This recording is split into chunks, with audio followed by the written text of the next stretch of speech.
Jeg har det som, at Maggie opførte sig meget rationelt og roligt, og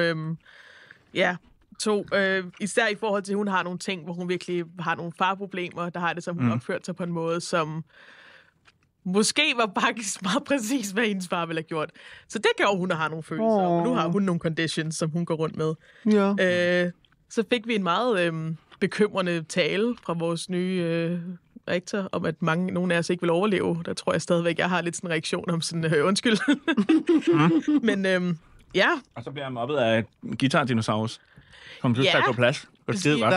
Du nåede ikke engang at blive mobbet. Der var nogen, der sådan åbnede munden for måske potentielt at mobbe dig, og så kom Du blev mobbet af Tonser, ikke Dino Raw. Det var Tonser, men det var Dino Raws ven, Tonser, som var guitar dude. Ja. Jeg tænker, kan I huske det der... Det blev en karakter for mig. Kan I huske det computerspil, der hed Brutal Legends? Ja. Med Jack Black.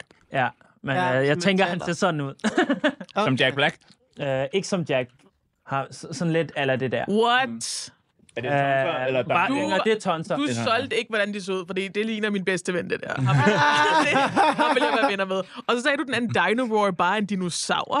Dino Raw er han er en mand med en Tyrannosaurus hoved. Ja, og det tror jeg, du skrev i episoden. Og det har jeg som, det var så vital information, for det ændrer alting for mig. Det er sådan, oh my god, jeg er nødt til at hænge ud med det. Har du siddet og tegnet 40 udgaver af ham? Nej, jeg var bare så forelsket i det ideen om det. Jeg var sådan, oh my god.